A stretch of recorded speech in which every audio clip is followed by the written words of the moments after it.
আমাদের বাড়ির গাছের আম প্রায় শেষের দিকে। গাছের আমে পোকা থাকবে না এটা তো কখনো হতে পারে না। তো গাছ আমটার মধ্যে কিন্তু পোকা ধরেছিল। আমরা তো এই গাছের আম খেয়ে খেয়ে অভ্যস্ত, তাই আমরা জানি যে পোকা ধরলে আমের কতটা সাইড প্রায় ভালো থাকে। যেহেতু আজকে আমার প্ল্যান আমি আম মাখা খাবো, এটা দিয়ে আম মাখা খাওয়ার জন্য যা যা করতে হয় সেই সবকিছুই আমি এই আমটার সঙ্গে করবো, আর সেগুলোই তোমরা ভিডিওতে দেখতে পাচ্ছ। আমটার এইটুকু সাইডে শুধু পোকাটা। এখানে আমি দুটো বড় বড় সাইজের লঙ্কা নিয়ে নিচ্ছি, যেহেতু আমটা পেকে গেছে, মিষ্টি আছে, তাই আমি মানে একটু যাতে ঝাল ঝাল করে, যার জন্য আমি লঙ্কাটা নিলাম। লঙ্কাটাকে দুফালা করে কেটে নেওয়ার পরে এর সঙ্গে আমি লবণ মিশিয়ে নিই। লবণের একটা বিশেষ গুণ আছে, যেটা বেশি দিলেও জঘন্য হয়, আবার কম দিলেও জঘন্য হয় খেতে। কাসুন্দি আমি দিতে চেয়েছিলাম আম মাখা, কিন্তু কাসুন্দি তো হালুয়া অবস্থা হয়ে আছে। তুমি যদি আচারই না মেশাও আম মাখাতে, তাহলে কি আর সেটা আম মাখা হবে? এখানে আমি আচারটা খুবই কম পরিমাণে মেশাচ্ছি, কারণ আচার যদি বেশি মিশে তাহলে আমার দাঁত টক হয়ে যাবে, তাহলে আমি অন্য কিছু গিলবো। আম মাখা করার জন্য যা যা মেশাতে হয় সবকিছু মিশিয়ে নিচ্ছি। এখন আমি এগুলোকে ভালো করে মেখে নেবো, আর আমি লঙ্কাগুলোকে হাত দিয়ে পুরো ডলে ডলে নিচ্ছিলাম, যাতে ঝালটা হয়। আসলে আম মাখাটা যদি একটু কাঁচা আম হতো তাহলে হয়তো আরো বেশি ভালো হতো। যাই হোক, খেতে কিন্তু ভালো হয়েছিল, যেহেতু বাড়ির গাছের আম, নিজেদের গাছের আম। কথা বলতে বলতে আমার আম মাখা হয়ে গেল। এখন আমি এটাকে খেয়ে দেখি।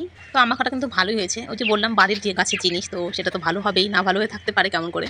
তো এখানে তোমাদের আমি একটা লঙ্কা খেয়ে দেখাচ্ছি, আমি লঙ্কা খেতে পারি কিনা। এতক্ষণ আমার ভিডিওটা দেখার জন্য তোমাদের অনেক ধন্যবাদ।